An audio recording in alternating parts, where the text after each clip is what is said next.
আচ্ছা, thank you so much বুম্বাদা, তার মূল্যবান সময় আমাদেরকে দেওয়ার জন্য।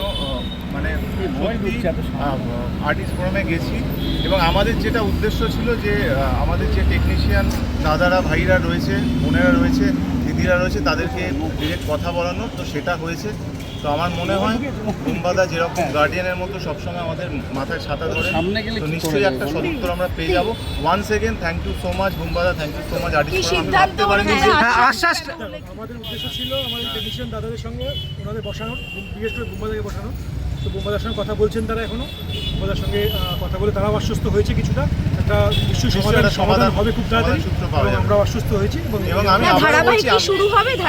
আবারও বলছি সেটাও দেখুন, আজকে সেটা বলতে পারবেন আর্টিস্ট ফোরাম এবং ফেডারেশন, বাট আমাদের উদ্দেশ্য ছিল তাদের সঙ্গে বসানো, কারণ ডিরেক্টলি তারা কথা বলতে পারছিলেন না, এই জন্য তারাও অ্যাংজাইটিতে ভুগছিলেন এবং আমাদের সঙ্গে তাদের কথা হচ্ছিল।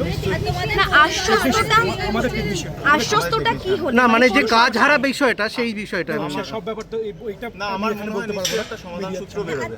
সেটা কতদিনের মধ্যে রাজাদা বা বিবাহ, তোমরা কি খুশি? না, আমাদের সব কথা তো আমি এখানে বলতে পারবো না, যেটা কথা হয়েছে তাহলে তো মানে মিডিয়ার সামনেই পুরো ব্যাপারটা হতো। না, আমি বলছি আমরা খুশি, কারণ সিরিয়াসলি বুম্বাদা যে এত সময় দিয়ে পুরোটা যেভাবে আমাদের এক্সপ্লেন করেছে, এবং যেটা আমাদের উদ্দেশ্য ছিল, টেকনিশিয়ান যিনি ফোন করেছিলেন আমাকে, তিনিও এসেছেন, আমি নাম বলছি না, তার সাথে যার কথা আমরা বলেছিলাম, যার কথা মেইনলি আমরা বলছিলাম, তাকেও আমরা বসিয়েছি স্যারের সাথে এবং কথা বলছেন, বুম্বাদা বলছেন। তো আমি মানে এখন চলছে, ঠিক আছে, থ্যাংক ইউ। বারংবার যে নিরাপত্তা নিশ্চিত কিভাবে করা তো এগুলো কথা হয়েছে, এগুলো তো কথা হয়েছে,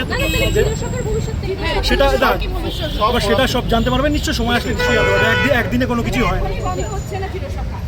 সেটাও আমি এক্ষুনি বলতে পারছি, এটা ফোরাম থেকে বলবো।